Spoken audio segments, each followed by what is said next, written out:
What is Shakira's law? Well, let's find out.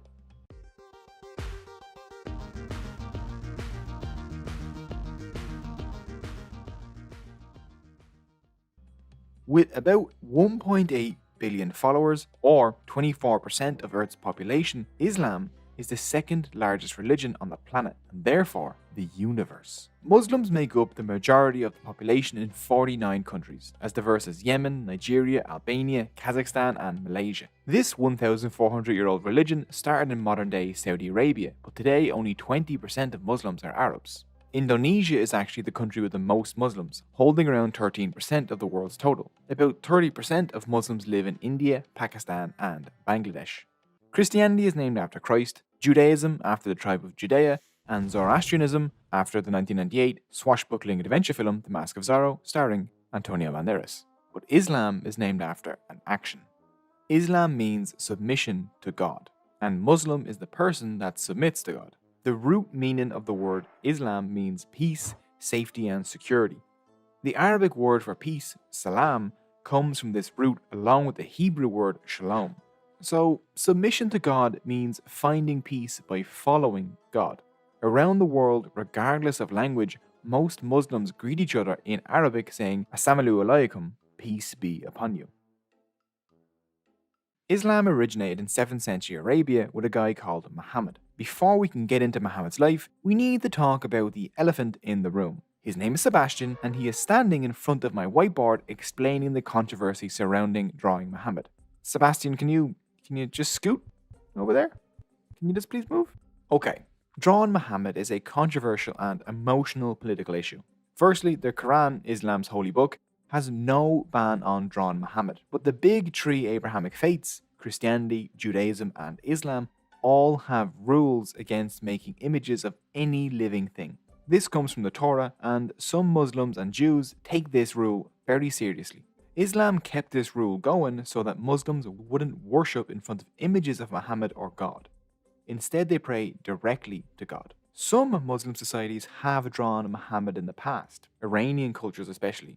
Today, most Muslims are offended by disrespectful images of Muhammad, but respectful images are usually fine, especially in Shia Islam, the second largest branch of Islam. And the majority of Muslims disagree with violence in response to depictions of Muhammad. To be respectful, as we always try to be, this silhouette will stand in place of Muhammad. No, not that.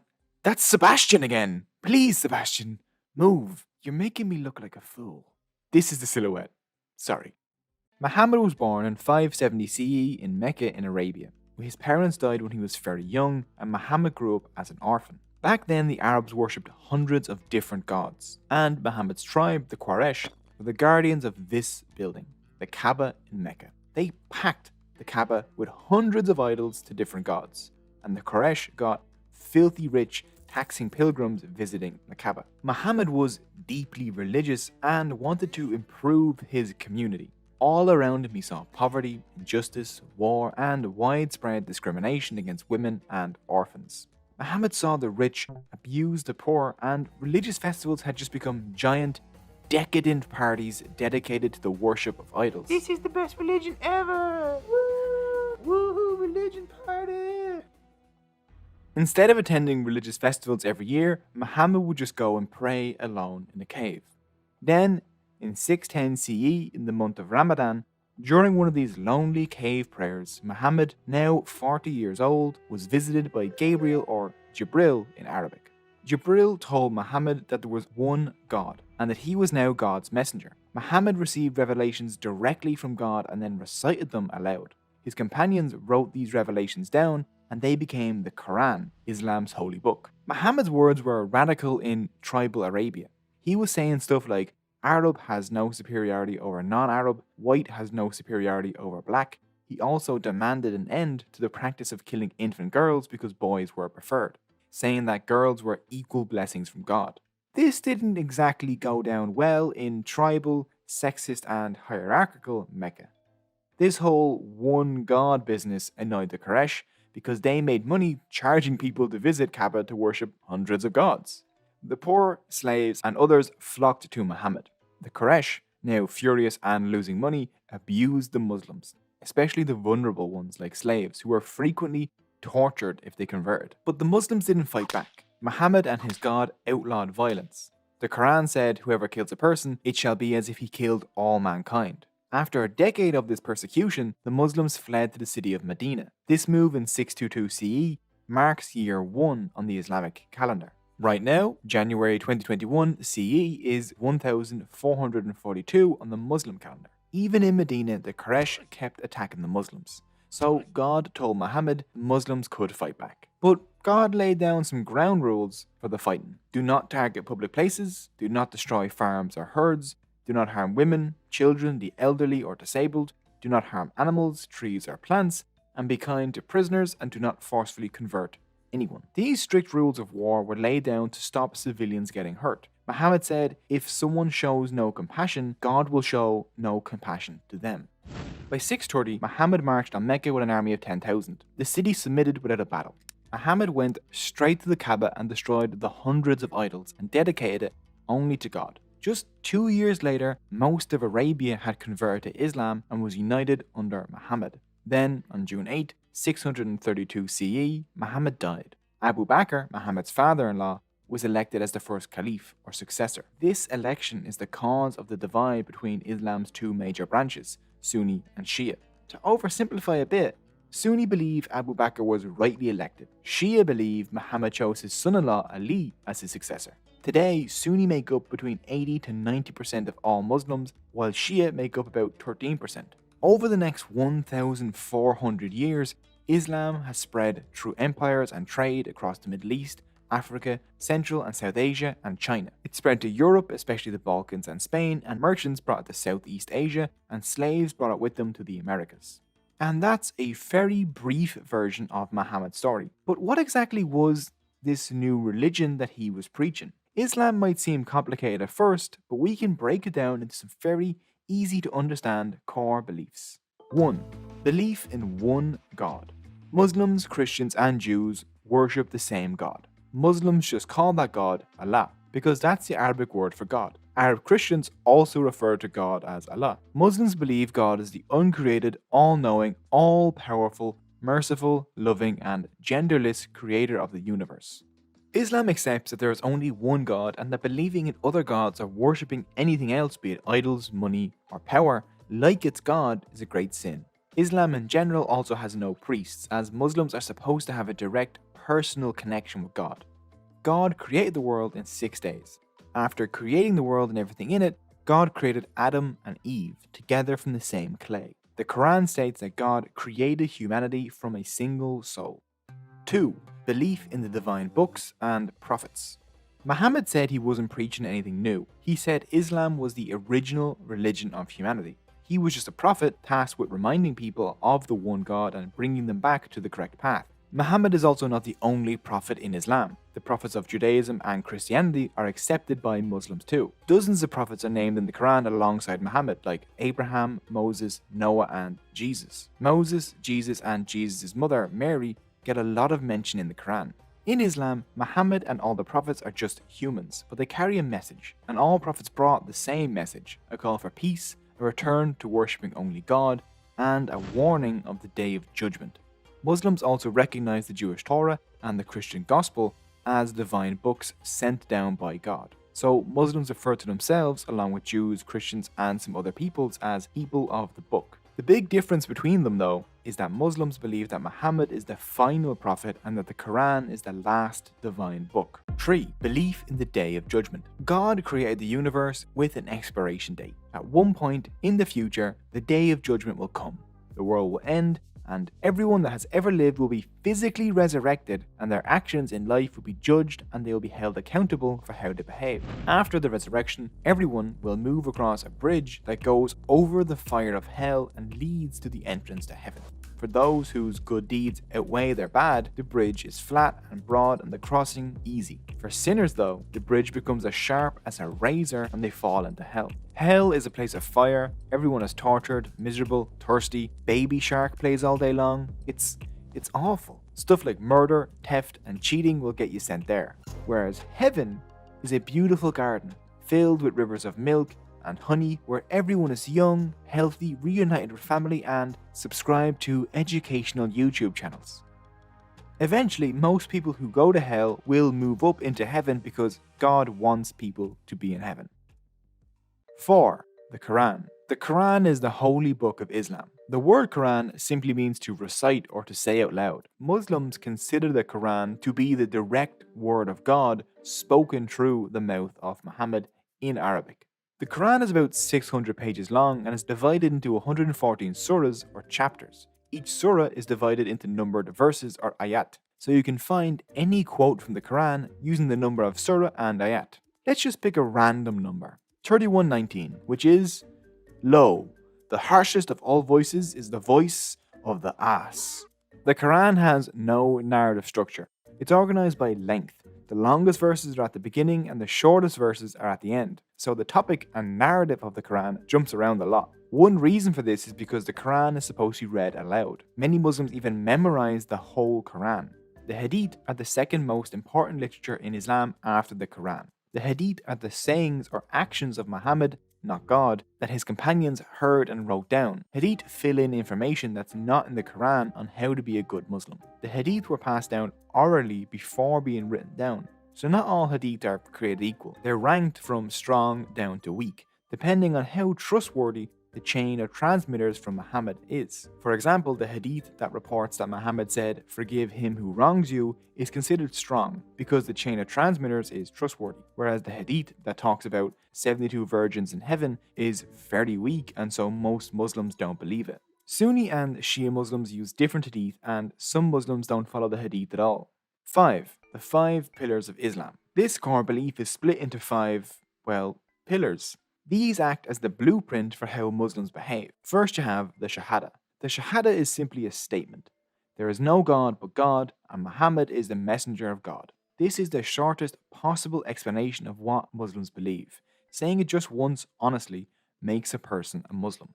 Salat. Salat means prayer, and practicing Muslims pray 5 times a day. Before Salat, Muslims must perform wudu, or ritual washing of the face, arms, head, and feet. Each Salat begins with the saying, "God is most great," or Allahu Akbar, followed by prayers in Arabic, along with movements like standing, bowing, and kneeling. Seriously, Muslim prayer looks like a proper workout. Because a Muslim stops whatever they're doing to pray 5 times a day, they're reminded of God and the values of the Quran. And when praying, Muslims face Mecca. The direction towards Mecca is called the Qibla. Muslim places of worship, mosques, are planned so that one wall, the Qibla wall, always faces Mecca. Even though mosques look different depending on where they are in the world, they all have a Qibla wall. Zakat. Zakat is a charitable tax on wealth that all Muslims should pay annually. The basic rate is about 2.5% of your current wealth. The Quran says, "Give money cheerfully to the relatives, the orphans, the needy, the traveling alien, the beggars, and to free the slaves." I'm assuming traveling alien probably means something different in that context than how I'm imagining it. Or does it? Today, every year, somewhere between $200 billion and $1 trillion is given to charity by Muslims across the globe through zakat. Muhammad preached that accumulating wealth was greedy. To stop the rich profiting off of poverty, the Quran outlaws interest-bearing loans known as usury or riba. Money can never be traded for money. Muslim wealth can only come from actual labor or fair trade. Swam. Swam is fasting. During the holy month of Ramadan, Muslims fast from dawn to sunset. Fasting includes no eating, no drinking, and no smoking. Pregnant women, the sick, and the disabled do not have to fast if it puts stress on their bodies. And women on their period can also delay their fast. Through fasting, a person experiences how the poor suffer on a daily basis. And fasting breaks up life's regular routine and invites introspection and meditation on God. Ramadan ends with the feast of Eid. During this holiday, Muslims give extra zakat to the poor, share food, visit their mosque, and eat with friends and family. Hajj. Hajj is the pilgrimage to the Kaaba at Mecca, the holiest place in Islam. Every Muslim must make the pilgrimage once in their life, if able to do so. For over 1,000 years, Muslims from all over the world have flocked to Mecca. On Hajj, there is no distinction between rich and poor, or nationality and race. Today, more than 2 million people make Hajj every year. And those are the 5 pillars of Islam. Next, let's look at some topics you've probably heard a lot about when it comes to Islam. Women. Islam and women is a pretty topical issue. So, how does Islam address women, and what exactly is the deal with the veil? Well, first of all, this is a hijab, this is a niqab, this is a chador, and this is a burqa. The hijab is by far the most popular veil you'll see. The burqa and niqab are only found in deeply conservative communities or Afghanistan, and the chador is mostly found in Iran. Not all Muslim women wear veils, and some Muslim majority nations have actually banned headscarves, while in other Muslim majority nations, women are pressured to wear them. It's a controversial issue within Islam itself. But why do some Muslim women wear these veils?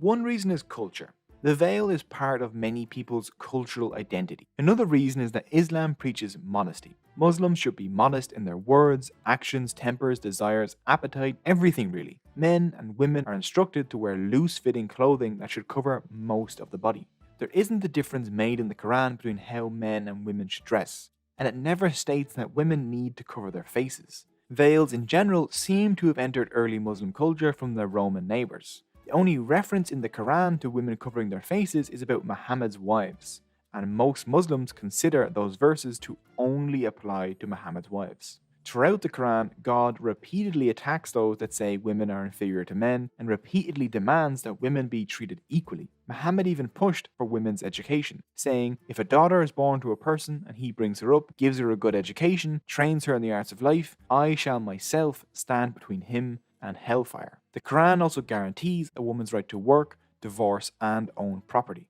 Halal. Halal is simply the Arabic word for permissible. If something's halal, that means Muslims can do it without worrying it's a sin. Most foods are halal except for pork, donkey, predators like lions, wolves, cats, and dogs, birds with talons, eels, lizards, mice, rats, and monkeys. Blood. Blood is also banned. Don't drink blood. Alcohol is also not halal because alcohol has negative effects on health and society. Although, funnily enough, alcohol is an Arabic word. In order for meat to be halal, the animal must not suffer. Its neck must be cut quickly at the throat while saying God's name, to give it a quick and painless death. The animal should not be able to see or hear or smell the previous slaughter, and it must not see the blade beforehand, so that it doesn't become afraid. Animal cruelty is outlawed in the Quran. Muhammad said, a good deed done to an animal is as meritorious as a good deed done to a human being, while an act of cruelty to an animal is as bad as an act of cruelty to a human being. Sharia law. Shakira law. Whenever, wherever Muslims get together, talk of Shakira law will be near, and that's a big deal, my dear. Shakira noises. Didn't really think this bit true. Didn't think about singing it.